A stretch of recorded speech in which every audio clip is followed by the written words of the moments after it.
네, 이번 시간에는 또 우리의 주식 투자에 대한 또 지식을 좀 많이 네. 업그레이드 시켜서 우리 계좌를 더블업 시키는 그런 시간 아니겠습니까? 맞습니다. 예, 특히 여러 업종 가운데 오늘은 순환매의 조선. 조선. 네, 조선 하면 또 탑 애널리스트 우리 유재선 위원님 함께 하겠습니다. 어서 오십시오. 어서 오세요. 네, 반갑습니다. 어쩌다 근데 조선을 맡게 되신 거예요? 전임자가 그만두면서 그래서 그런 경우도 아니, 있고. 겸손한 말씀이고 기회가 왔으니까 네. 또 잘하시는 분 저희가 그래요? 맡아라 이렇게 해서. 감사합니다. 네네네. 조선은 참 오랜 기간 힘들다가 이게 조선 한 번 좋으면 한참 좋고 한 번 안 좋으면 또 한참 안 좋고 이런 업종이죠. 네, 맞습니다. 사이클이 길고 좀 강하게 가는 편입니다. 그렇죠. 근데 지금은 매우 좋은 사이클이에요, 아니면 좋은 사이클이에요? 매우 좋은 사이클이라고 저는 생각을 합니다. 일단 뭐 코로나 이후로 예. 한번 수주 잔고가 찬 게 지금까지도 계속 떨어지지 않고 있고 예. 그에 비해서 증설은 상당히 미미한데 예. 선박에 대한 수요는 계속 있고 예. 있는 배들은 평생 쓸 수는 없는 거지 않습니까? 낡은 배들은 다 교체해서 발주를 해야 되고 미국이랑 카타르는 LNG 계속 수출하려고 하고 네네네. 수요는 계속 있는 상황입니다. 조선 주가는 수주로 갑니까, 실적으로 갑니까? 수주가 아무래도 좀 더 명확한 트리거라고 생각을 하고 있고요. 더 강하게 좌우하는 게 수주예요. 왜냐하면은 저희가 지금 받는 수주분이 네. 한 2년 혹은 3년 뒤에 실적으로 나타날 게 뻔히 알고 있는 상황이다 보니까 예. 지금 받는 수주 양과 그리고 수주 선가 요 두 개의 조합이 가장 주가에 강한 트리거를 갖는다라고 보시면 될 것 같습니다. 과거에는 이렇게 수주만 따오면 장땡이니까 레드오션 시장에서 막 후려쳐가지고 수주만 막 많고 막 이랬었는데 요즘에는 그런 경우는 별로 없나요? 학습 효과가 다 있으시고요.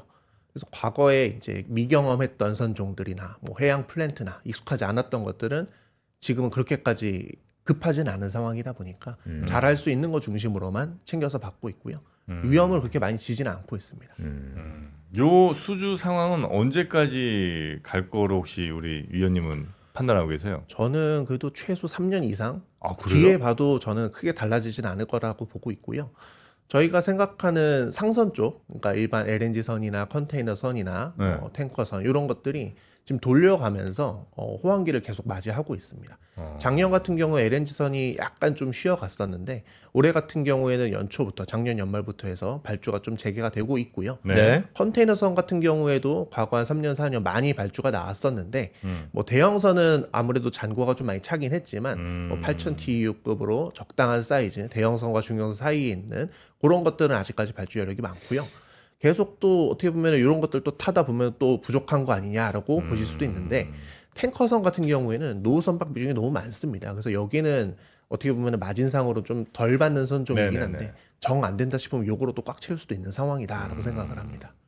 우리가 작년부터 조선이 전략 산업이라서 상당히 키우고 있는데 실제 데이터로 보면 전 세계에서 한국 조선의 점유율이 어느 정도예요? 왜냐하면 여전히 중국 배가 가장 많지 않나요? 맞습니다. 양으로 치면은 중국이 50%를 상회를 하고요. 한국은 20%에서 30%대 정도 점유를 하고 있습니다. 근데 이 시장이라는 게 어떻게 보면은 서구권과 이제 동구권 어떻게 보면 자유주의 진영하고 권위주의 진영이 약간 좀 분리되어 있는 양상이 있지 않습니까? 그런 거에 있어서는 한국이 나름의 어떤 입지적인 가치를 좀 갖고 있을 수밖에 없죠. 그래서 어떤 양적인 걸로 비교하기보다는 어떤 수주의 퀄리티나 그런 어떤 지정학적인 그런 이점 이런 거를 조선업을 바라보는 시각으로 보시는 게 맞지 않을까 이 생각을 하고 있습니다. 네. 이제 지금 한 2, 3년 정도는 문제 없을 정도 상황이라고 이제 생각하시는 거잖아요. 네.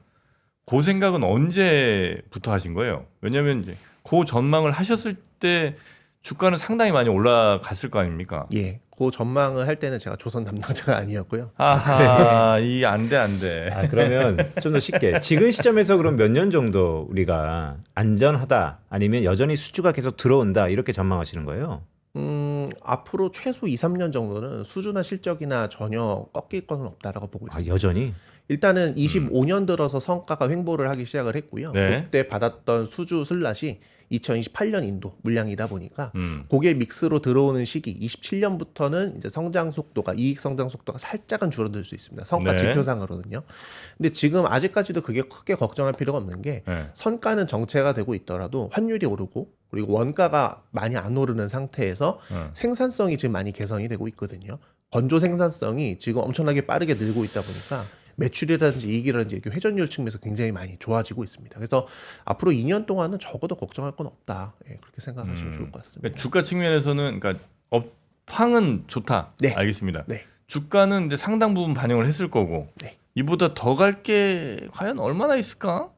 는 일단은- 생각을 이제 할 수 있잖아요. 예, 맞습니다. 그래서 일단 올해 LNG선이나 뭐 이런 것들 수주의 선가가 네. 과연 이제 반등을 할 수 있느냐가 가장 큰 트리거라고 생각을 하고 있고요. 예. 그 외에는 이제 올해 중으로 예정돼 있는 캐나다 잠수함 사업에서 성과를 거둔다면 한 번의 리레이팅 기회가 더 있을 수 있겠다. 이 정도 말씀드릴 수 말씀 있을 것 중에 이제 성과 하는데 그게 배의 가격 그래서 그게 수요와 공급에서 공급보다 수요가 더 많으면 가격이 오른다. 네. 그러면 조선 주가에는 좋다. 네. 음. 단순하게 그렇게 말씀드릴 수 있을 것 같습니다. 혹시 뭐 이렇게 저 후판 가격이나 뭐 여러 다른 뭐 인건비 하여튼 들어가는 돈이 늘어날 가능성은 없어요. 왜냐면 이제 우리가 계약 받은 돈은 어쨌든 정해진 돈일 거고 여기에 이제 만약 후판 가격이 올라가거나 하면 이거 마이너스잖아요. 이익이 안 날 거 아니에요. 맞습니다. 네. 예. 그럴 가능성은 없습니까? 그런 리스크는 있습니다. 그게 결국은 아. 중국에서 철강 생산을 얼마큼 감축을 하느냐. 그래서 전반적으로 가격이 다 끌어올려진다면 그게 또 문제가 될 수 있겠죠. 근데 거기에 있어서는 아직까지는 속도가 그렇게까지 많이 나진 않았고 주요 원자재로 볼 수 있는 게 철강석 가격 그리고 원료탄 가격이거든요. 이 두 개 지표도 그렇게 크게 움직이지는 않고 있습니다. 철강석 가격은 플랫하게 가고 있고 원료탄은 살짝 반등을 하긴 했는데 옛날에 뭐 2021년, 2년, 3년 이때처럼 급등하던 시기랑 완전 결이 좀 다르기 때문에 네. 아직까지는 원가 산의 부담은 그렇게 크진 않은 상황이다. 라고 볼 수 있을 것 같습니다. 모든 원자재가 오르는 이런 시기에 철광석은 여전히 안 오른 것은 중국이 워낙 과잉이 심해서입니까? 사실 철강 섹터에 대해서는 제가 코멘트 드리기 좀 쉽지는 않은데 네. 아무래도 결과론적으로는 그렇게 볼 수 있지 않을까 생각이 듭니다. 그래서 지금 이제 상황은 제가 볼 때 참 좋은 상황인 것 같긴 해요. 뭐 중국과의 뭐 갈등도 있고 이게 다른 나라들이 그래서 우리나라에 맡길 수밖에 없는 그런 상황들 또 LNG 서로 뭐 자원 경쟁하면서 우리 조선업이 굉장히 각광받을 거 오케이. 근데 이제 받을 만큼 혹시 이 가치를 다 인정을 받았고 여기서 이제 더 좋아질 게 있다면 뭐 수주를 여기서 뭐 크게 더 받는 것도 아닐 것 같고 아니면 이익이 이제 막 지금보다 훨씬 더 남아야 되는 상황일 텐데 과연 그게 쉬울까? 그러니까 효율성 좋아진다. 이게 이제 긍정적으로 볼 수 있다는 거고요. 맞습니다. 예. 알겠습니다. 하여튼 저는 지금 현재 그러면 우리 위원님은 조선업의 앞으로 상방이 어느 정도 더 열려 있다고 보세요? 아니면 이건 뭐 지금 우리가 알 수 없는 수준입니까? 사실 저도 좀 시원하게 제시를 드리고 싶기는 한데 네. 이게 사이클 산업이다 보니까 네. 과거의 호황기랑 지금의 호황기를 비교를 해서 적어도 이 시점이었을 때 어느 정도 밸류가 타당하다 이렇게 네. 보실 수 있는 게 쉬운 접근인데 네. 지금 사실 모든 지표가 신고점을 다 경신을 하고 있어서 이게 어떤 상단에 대한 과거 역사적 사례를 갖고 오기가 좀 쉽지는 않습니다. 위로 열려 있는 상황이다 이렇게 말씀드릴 수 있을 것 그러니까 같습니다. 이게 뭐 주가 얘기 좀 해볼까요? HD항구 조선해양이 예. 2023년부터 현재까지 한 7배 올랐어요. 네. 그리고 지금 고점 대비 한 30% 정도 하락한 상태인데 이거 어떻게 봐야 돼요? 그럼 이제부터? 뭐 한국조선해양 같은 경우에는 일단 중간 지주사 같은 입장에서 그 지분 가치 NAV 할인이 어느 정도 좀 불가피한 특징이 있기는 하고요. 그래서 현대중공업이 아무래도 덩치가 제일 큰 지분 가치다 보니까 이 종목이 올라야 좀 따라 오르는 경향이 있긴 합니다. 다만 상대적으로는 장점을 가질 수 있는 게 다른 조선사 대비해서 배당이 조금 더 많이 나오는 편입니다. 배당이 네, 그래서 상대적으로 어떻게 보면은 바닥에 좀 버퍼가 있는 종목이다라고 보실 수 있을 것 같고요. 그래서 조선업의 업황 플러스 배당주 정도의 포지션으로 보시면 적절하지 않을까 생각이 듭니다. 그 혹시 탑픽은 어떻게 되십니까? 전 탑픽은 HD 현대중공업으로 현대중공업. 말씀드리고 있기는 하고요.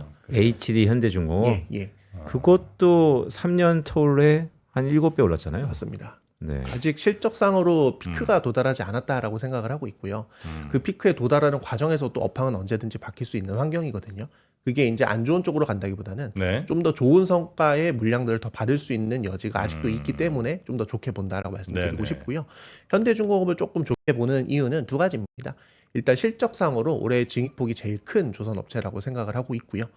이제 아무래도 오래전에 받았던 물량일수록 선가가 조금 상대적으로 낮은 경향이 있습니다. 그렇기 때문에 23년, 24년 그나마 최근에 받았던 물량의 건조량이 많은 조선사일수록 실적이 좋아지거든요. 근데 상대적으로 현대중공업 같은 경우에는 좀 오래전에 받았던 물량이 좀 상당히 많은 편이었습니다.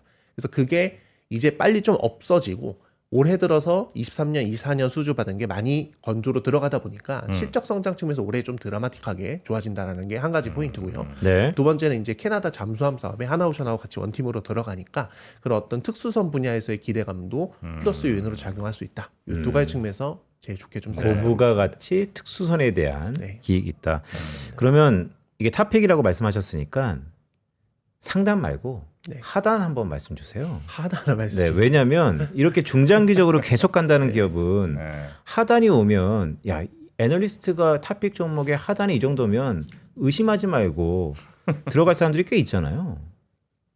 하단에 있어서는 사실 사이클이 무너지는 게 하단이라고 생각하시면 되는데 네, 과거에 한 10년 정도 장기 우량하던 시기가 있었지 않습니까? 그때는 사실 바닥을 가늠할 수가 없었거든요. 그러니까 지금은 변곡점에 대해서 끊임없이 의심을 하되 그래도 낙관을 견지를 하자라는 톤으로 말씀드리고 싶고요.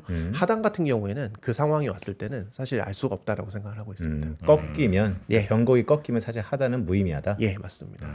근데 이제 조선은 대체로 비슷하게 뭐 대형업체들은 다 같이 가지 않아요? 네. 뭐 아까도 뭐 7배 얘기해 주신 것처럼 그쵸. 네. 비슷하게 가잖아요. 사실 현대중공업하고 한국조선은 거의 한 몸이나 마찬가지라서 조금 네. 차이가 약간은 있기는 해요. 하나는 그럼 좀 다르게 갔나요? 하나도 비슷하게 가지 않았어요? 그러니까 삼성중공업은 어떤 하나도 없고 경향은 비슷합니다. 비슷하죠. 네, 네, 맞습니다. 그러니까 뭐 6배냐 7배냐 이 정도 차일 네. 것 같은데 이럴 때 그래서 혹시 우리가 못 봤던 그 중형 저 조선업체들 같은데 좀 우리가 놓친 업체들이 있을 수 있잖아요. 이 위에서 왜 이렇게 안 갔나? 근데 그런 거 없나요 여기는? 지금 두 개의 중형 조선소가 상장된 데가 있었고요. 시장에서 네. 이야기하는 이제 현대 미포가 있었는데 HD 현대 미포는 이제 합병이 되면서 상장 폐지가 됐고 네. 남은 종목이 이제 대한조선이 남아 있습니다. 네.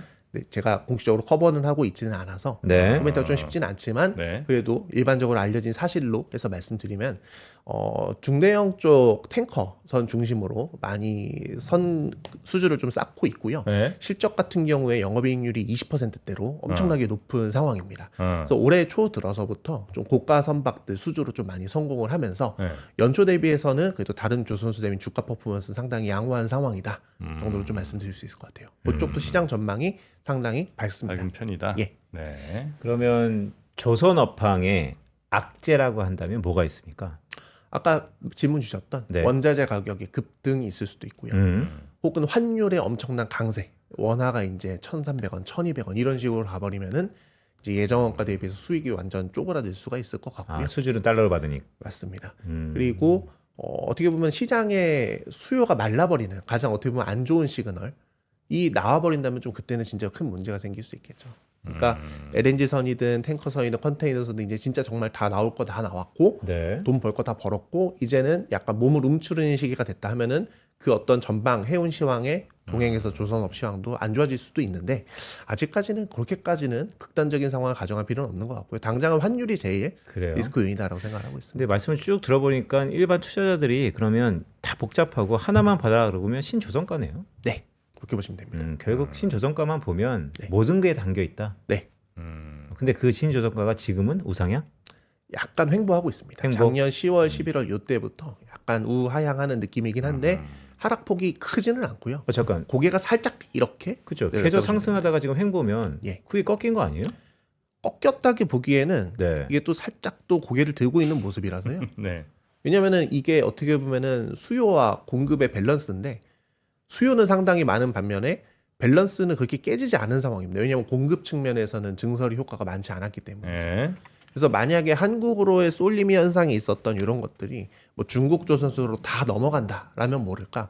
아직 한국이 갖고 있는 기술력 혹은 건조 생산성 이런 장점을 생각을 해봤을 때는 그렇게까지 우려할 요인은 아니다라고 보고 있고요. 네. 사실 이 성과라는 게 계속 우상향하면 좋겠지만 환율이나 강제가나 기타 등등 요인에 의해서 어느 정도 협의가 되는 부분도 있기는 합니다. 네. 다만 올해 들어서는 아마 고가 LNG선이 다시 재개가 되면서 아마 좀 우상향 기조로 다시 전환되지 않을까 이렇게 좀 기대를 하고 있습니다. 네. 그럼 이제 그럴 때 있어요. 어떤 선주가 음. 선박 인수를 중간에 포기하는 경우가 생깁니다. 아. 그러면 끝이지. 네. 맞죠? 그거는 업황이 정말 안 좋아졌을 때라고 생각을 하시면 좋을 것 같습니다. 시그널로 우리가 받아들이긴 너무 늦은 거구나. 그거는 거의 확인 사살이라고 생각하시는 게 맞을 것 같습니다. 그 전에 거 네. 제가 한번 또 찾아보겠습니다. 불가피한 사례에 있어서는 취소를 하는 경우도 있기는 한데요. 네. 업황이 안 좋아서 취소하는 거는 정말 정말 안 좋은 시그널이 돼요. 그러니까 계약 취소 같은 거 이런 거 이제 나올 때 호텔 네. 좀 잘 봐야 된다. 저는 그렇게 보고 있거든요. 예. 근데 계약 취소의 사유를 또 같이 보시는 게 좀 더 네. 적절하지 않을까 생각을 하고 있습니다. 알겠습니다. 알겠습니다. 하여튼 오늘 조선 이야기는 요 정도 네. 예, 공부 좀 해봤고요. 그래서 지금은 아직은 괜찮다. 예, 맞습니다. 알겠습니다. 자, 유재선 의원님 대단히 감사하고요. 자, 그러면 또 우리 다른 더블크루 한번 또 모셔봐야죠. 알겠습니다. 네, 유재선 의원님 여기서 보내드리도록 하겠습니다. 대단히 고맙습니다. 네, 감사합니다. 네. 고맙습니다.